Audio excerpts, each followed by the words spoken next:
ಉದ್ಯೋಗದಾತರಿಗೆ EPFO ಕಡೆಯಿಂದ gift. June 29ರಿಂದ ವಿಶ್ವಾಸ್ 2026 ಯೋಜನೆ ಜಾರಿ. ಎಸ್ ವೀಕ್ಷಕರೇ, ಭಾರತದಲ್ಲಿ ಉದ್ಯಮ ನಡೆಸುತ್ತಿರುವ ಸಣ್ಣ ಮತ್ತು ಬೃಹತ್ ಕಂಪನಿಗಳ ಮಾಲೀಕರಿಗೆ ಹಾಗೂ ಉದ್ಯೋಗದಾತರಿಗೆ ನೌಕರರ ಭವಿಷ್ಯ ನಿಧಿ ಸಂಸ್ಥೆ ಅಂದರೆ ಇಪಿಎಫ್ಒ ಇವತ್ತು ಅತ್ಯಂತ ನಿರಾಳತೆಯ ಹೆಮ್ಮೆಯ ಗಿಫ್ಟ್ ಒಂದನ್ನು ನೀಡಿದೆ. ಹೌದು ವೀಕ್ಷಕರೇ, ನಾನಾ ಆರ್ಥಿಕ ಕಾರಣಗಳಿಂದಾಗಿ ತಮ್ಮ ಉದ್ಯೋಗಿಗಳ ಪಿಎಫ್ ಹಣವನ್ನ ಬ್ಯಾಂಕಿಗೆ ಜಮಾ ಮಾಡಲು ವಿಳಂಬ ಮಾಡಿ ಇಪಿಎಫ್ಒ ಇಲಾಖೆಯಿಂದ ಭಾರಿ ಪ್ರಮಾಣದ ದಂಡದ ನೋಟಿಸ್ ಪಡೆದು ಕಂಗಾಲಾಗಿದ್ದ ಕಂಪನಿಗಳಿಗೆ ಕೊನೆಗೂ ಮುಕ್ತಿ ಸಿಗ್ತಾ ಇದೆ.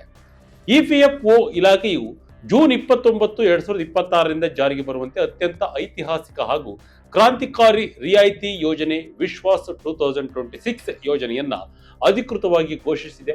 ಈ ಯೋಜನೆಯ ಅಡಿಯಲ್ಲಿ ನೌಕರರ ಭವಿಷ್ಯ ನಿಧಿ ಪಾವತಿಯ ವಿಳಂಬಕ್ಕಾಗಿ ವಿಧಿಸಲಾದ ಭಾರೀ ಪ್ರಮಾಣದ ದಂಡದ ಶುಲ್ಕವನ್ನ ಗಣನೀಯವಾಗಿ ಕಡಿತಗೊಳಿಸಲು ಸರ್ಕಾರ ನಿರ್ಧರಿಸಿದೆ.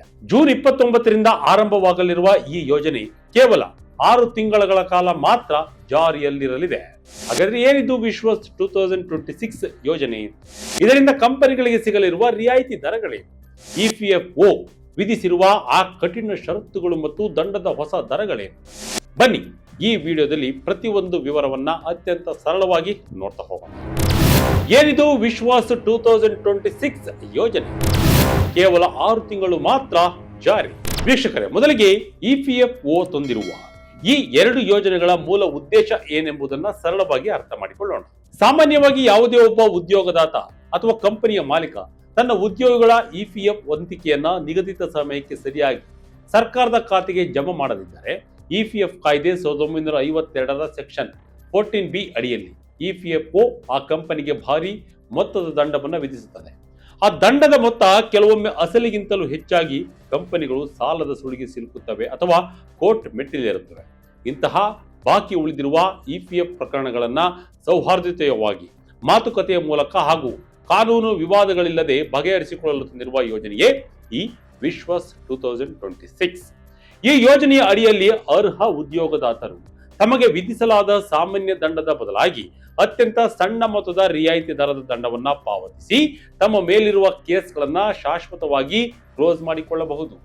ಇದರೊಂದಿಗೆ ಪ್ರಕಟಿಸಲಾಗಿರುವ ಅಮೆಸ್ಟಿ ಸ್ಕೀಮ್ 2026 ವಿನಾಯಿತಿ ಪಡೆದ ಪಿಎಫ್ ಟ್ರಸ್ಟ್ಗಳನ್ನು ನಡೆಸುವ ಆಯ್ದ ಸಂಸ್ಥೆಗಳಿಗೆ ತಮ್ಮ ದಾಖಲೆಗಳು ಮತ್ತು ಸ್ಥಾನಮಾನಗಳನ್ನು ಇಪಿಎಫ್ ಕಾನೂನಿನಡಿ ಕ್ರಮಬದ್ಧಗೊಳಿಸಲು ಸಿಕ್ಕಿರುವ ಒಂದು ಅಭೂತಪೂರ್ವ ಒನ್ ಟೈಮ್ ಅವಕಾಶವಾಗಿದೆ.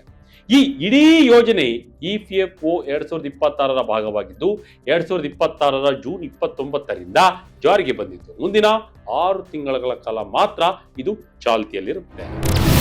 ವಿಶ್ವಾಸ್ 2026ರ ಅಡಿಯಲ್ಲಿ ಇತ್ಯರ್ಥವಾಗುವ ಕೇಸ್ ಯಾವುದು? ಎಸ್ ವೀಕ್ಷಕರೇ, ನಿಮ್ಮ ಕಂಪನಿ ಮೇಲೆ ಯಾವುದೇ ರೀತಿಯ ಪಿಎಫ್ ವಿವಾದಗಳಿದ್ದರೂ ಈ ಯೋಜನೆಯಡಿ ಅವಕಾಶ ಸಿಗುತ್ತಾ? ಇಪಿಎಫ್ಒ ನೀಡಿರುವ ಮಾಹಿತಿ ಪ್ರಕಾರ ಮುಖ್ಯವಾಗಿ 4 ಪ್ರಮುಖ ವರ್ಗದ ಪ್ರಕರಣಗಳನ್ನ ಈ ವಿಶ್ವಾಸ್ 2026 ಯೋಜನೆ ಅಡಿಯಲ್ಲಿ ಇತ್ಯರ್ಥಪಡಿಸಿಕೊಳ್ಳಬಹುದು. ಮೊದಲನೇದಾಗಿ ಕೋರ್ಟ್ನಲ್ಲಿ ಬಾಕಿ ಇರುವ ಪ್ರಕರಣಗಳು. ಇಪಿಎಫ್ಒ ಈಗಾಗಲೇ ನಿಮ್ಮ ಸಂಸ್ಥೆಯ ಮೇಲೆ ದಂಡದ ಆದೇಶವನ್ನು ಹೊರಡಿಸಿದ್ದು ಆ ವಿಷಯವಾಗಿ ನೀವು ಯಾವುದೇ ನ್ಯಾಯಾಲಯ ಅಥವಾ ಅಫಿಲೇಟ್ ಟ್ರಿಬ್ಯುನಲ್ನಲ್ಲಿ ಕೇಸ್ ಹಾಕಿದ್ದರೆ ಮತ್ತು ಅದು ಇನ್ನು ಬಾಕಿ ಉಳಿದಿದ್ದರೆ ಅಂತಹ ಪ್ರಕರಣಗಳನ್ನ ಇಲ್ಲಿ ಸೆಟಲ್ ಮಾಡಿಕೊಳ್ಳಬಹುದು. ಇನ್ನು ಎರಡನೇದು ಹಣ ವಸೂಲಾತಿ ಬಾಕಿ ಇರುವ ಅಂತಿಮ ಆದೇಶಗಳು. ಇಪಿಎಫ್ಒ ಈಗಾಗಲೇ ದಂಡದ ಅಂತಿಮ ಆದೇಶವನ್ನ ಪಾಸ್ ಮಾಡಿದೆ, ಆದರೆ ಕಂಪನಿಯು ಇನ್ನೂ ಈ ದಂಡದ ಮೊತ್ತವನ್ನ ಪೂರ್ಣವಾಗಿ ಪಾವತಿಸಿಲ್ಲ ಅಥವಾ ಇಪಿಎಫ್ಒ ಇನ್ನು ಇದನ್ನ ವಸೂಲಿ ಮಾಡಬೇಕಾಗಿದೆ ಅನ್ನುವಂತಹ ಪ್ರಕರಣಗಳು ಇದರ ಅಡಿಯಲ್ಲಿ ಬರುತ್ತವೆ. ಇನ್ನು ಮೂರನೇದಾಗಿ ನೋಟಿಸ್ ಜಾರಿಯಾಗಿದ್ದು ಆದೇಶ ಬಾಕಿ ಇರುವುದು.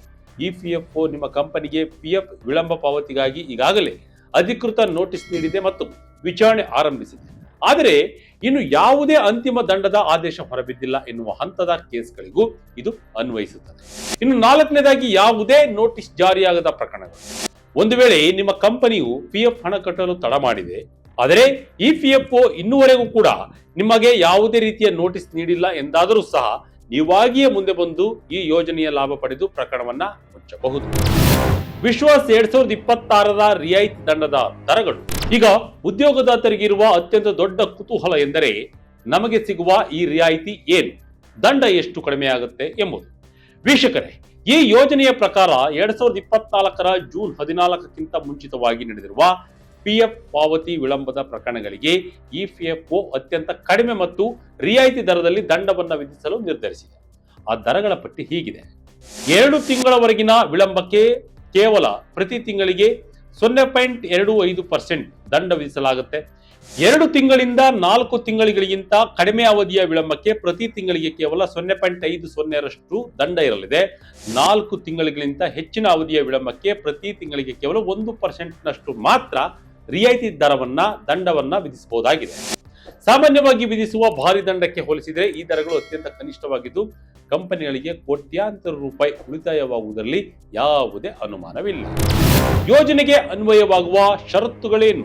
ಆದರೆ ನೆನಪಿಡಿ ವೀಕ್ಷಕರೇ, ಯಾವುದೇ ಕಂಪನಿ ಮಾಲೀಕರು ಕೇವಲ ಈ ಕಡಿಮೆ ದಂಡದ ಮೊತ್ತವನ್ನ ಪಾವತಿಸಿ ಸುಮ್ಮನಾಗುವಂತಿಲ್ಲ. ಈ ವಿಶ್ವಾಸ್ 2026ರ ಯೋಜನೆಯ ಲಾಭ ಪಡೆಯಬೇಕಾದರೆ ಇಪಿಎಫ್ಒ ಕೆಲವು ಪ್ರಮುಖ ಮತ್ತು ಕಡ್ಡಾಯ ಷರತ್ತುಗಳನ್ನು ವಿಧಿಸಿದೆ. ಅವುಗಳು ಏನಂದ್ರೆ 100% ಬಡ್ತಿ ಪಾವತಿ ಕಡ್ಡಾಯ. ಉದ್ಯೋಗದಾತರು ಇಪಿಎಫ್ಒ ಕಾಯ್ದೆಯ ಸೆಕ್ಷನ್ 7Q ಅಡಿಯಲ್ಲಿ ವಿಳಂಬ ಪಾವತಿಗೆ ಅನ್ವಯವಾಗುವ ಪೂರ್ಣ 100% ಬಡ್ಡಿಯನ್ನ ಮೊದಲು ಕಡ್ಡಾಯವಾಗಿ ಪಾವತಿಸಿರಬೇಕು. ಬಡ್ಡಿಯಲ್ಲಿ ಯಾವುದೇ ರಿಯಾಯಿತಿ ಇರುವುದಿಲ್ಲ, ಕೇವಲ ದಂಡದಲ್ಲಿ ಮಾತ್ರ ರಿಯಾಯಿತಿ ಇರುತ್ತದೆ. ಮೇಲ್ಮನವಿ ಸಲ್ಲಿಸದ ಒಪ್ಪಂದ ಪ್ರಕರಣ ಇತ್ಯರ್ಥವಾದ ನಂತರ ಉದ್ಯೋಗದಾತರು ಈ ನಿರ್ದಿಷ್ಟ ಬಾಕಿ ಮೊತ್ತದ ಕುರಿತಾಗಿ ಭವಿಷ್ಯದಲ್ಲಿ ಯಾವುದೇ ನ್ಯಾಯಾಲಯ, ಟ್ರಿಬ್ಯುನಲ್ ಅಥವಾ ಇತರ ಯಾವುದೇ ವೇದಿಕೆಗಳಲ್ಲಿ ಮತ್ತೊಮ್ಮೆ ಮೇಲ್ಮನವಿ ಅಥವಾ ಕಾನೂನು ಹೋರಾಟ ಮಾಡುವುದಿಲ್ಲ ಎಂದು ಅಧಿಕೃತವಾಗಿ ಲಿಖಿತ ಅಂಡರ್ಟೇಕಿಂಗ್ ನೀಡಬೇಕಾಗುತ್ತೆ. ಈ ಯೋಜನೆಯಿಂದ ಹೊರಗುಳಿಯುವ ಕೇಸ್ ಯಾವ್ಯಾವು?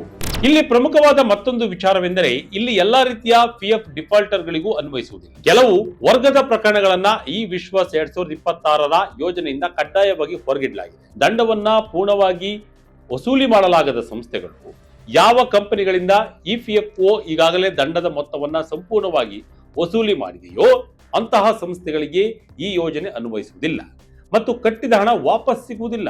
ವಂಚನೆ ಮತ್ತು ನಕಲಿ ದಾಖಲೆ ಪ್ರಕರಣಗಳು, ಸಂಸ್ಥೆಯ ಉದ್ದೇಶಪೂರ್ವಕವಾಗಿ ವಂಚನೆ, ಹಣ ದುರುಪಯೋಗ ಅಥವಾ ಪಿಎಫ್ ದಾಖಲೆಗಳನ್ನು ನಕಲು ಮಾಡಿರುವುದು ತನಿಖೆಯಲ್ಲಿ ಕಂಡು ಬಂದಿದ್ದರೆ ಅಂತಹ ಕಂಪನಿಗಳಿಗೆ ಯಾವುದೇ ರಿಯಾಯಿತಿ ಸಿಗುವುದಿಲ್ಲ. ಬಡ್ಡಿ ಪಾವತಿಸಿದ ಪ್ರಕರಣಗಳು, ವಿವಾದದಲ್ಲಿರುವ ಪಿಎಫ್ ಮೊತ್ತದ ಮೇಲಿನ ಬಡ್ಡಿಯನ್ನ ಯಾರು ಪೂರ್ಣವಾಗಿ ಪಾವತಿಸಿಲ್ಲವೋ ಅಂತಹ ಪ್ರಕರಣಗಳನ್ನ ಈ ಯೋಜನೆಯಿಂದ ನೇರವಾಗಿ ಹೊರಗಿಡಲಾಗುತ್ತದೆ. ಉದ್ಯೋಗದಾತರು ನೀಡಬೇಕಾದ ಕಡ್ಡಾಯ ಸಮ್ಮತಿಗಳು.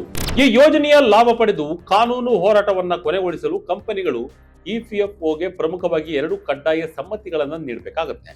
ಮೊದಲ ಸಮ್ಮತಿ, ಇಪಿಎಫ್ಒದ ಸಕ್ಷಮ ಪ್ರಾಧಿಕಾರವು ನಿಮ್ಮ ಅರ್ಜಿಯನ್ನ ಪರಿಶೀಲಿಸಿ ಅನುಮೋದನೆ ನೀಡಿದ ದಿನಾಂಕದಿಂದ ಕೇವಲ 15 ದಿನಗಳ ಒಳಗಾಗಿ ನೀವು ಒಪ್ಪಿಕೊಂಡ ರಿಯಾಯಿತಿ ಮೊತ್ತವನ್ನ ಕಡ್ಡಾಯವಾಗಿ ಪಾವತಿಸಬೇಕು ಎಂದು ಖಚಿತಪಡಿಸಬೇಕಾಗುತ್ತೆ.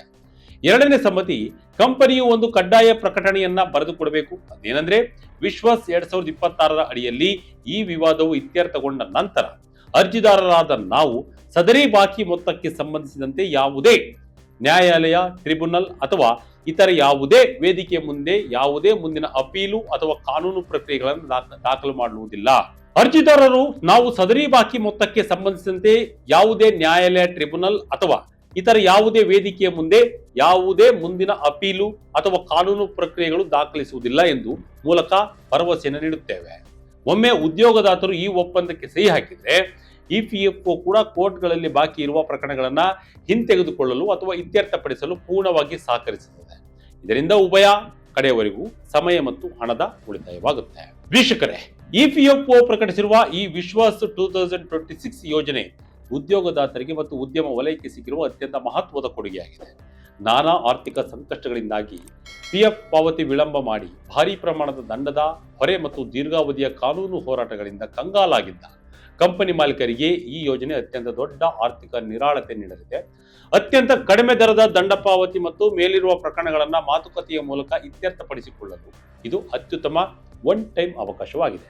ಆದರೆ ಈ ವಿಶ್ವಾಸ್ ಯೋಜನೆ ಜೂನ್ 29ರಿಂದ ಜಾರಿಗೆ ಬಂದು ಕೇವಲ 6 ತಿಂಗಳು ಮಾತ್ರ ಚಾಲ್ತಿಯಲ್ಲಿರುತ್ತೆ. ಹಾಗಾಗಿ ಅರ್ಹ ಕಂಪನಿಗಳು ವಿಳಂಬ ಮಾಡದೆ ನಿಗದಿತ ಬಡ್ಡಿ ಪಾವತಿಯ ಷರತ್ತುಗಳನ್ನು ಪೂರ್ಣಗೊಳಿಸಿ ಇಪಿಎಫ್ಒಗೆ ಸಮ್ಮತಿ ಪತ್ರ ಸಲ್ಲಿಸುವ ಮೂಲಕ ಈ ಯೋಜನೆಯ ಸಂಪೂರ್ಣ ಪ್ರಯೋಜನವನ್ನು ಪಡೆಯುವುದು ಸೂಕ್ತವಾಗಿದೆ. ಇದಾಗಿತ್ತು ಈ ಕ್ಷಣದ ಅಪ್ಡೇಟ್. ಇದೇ ರೀತಿಯ ಅಪ್ಡೇಟ್ಗಳಿಗಾಗಿ Vijaya Kanaka website, YouTube page, Facebook page follow ಮಾಡ್ತಾ ಇರಿ. ಧನ್ಯವಾದಗಳು.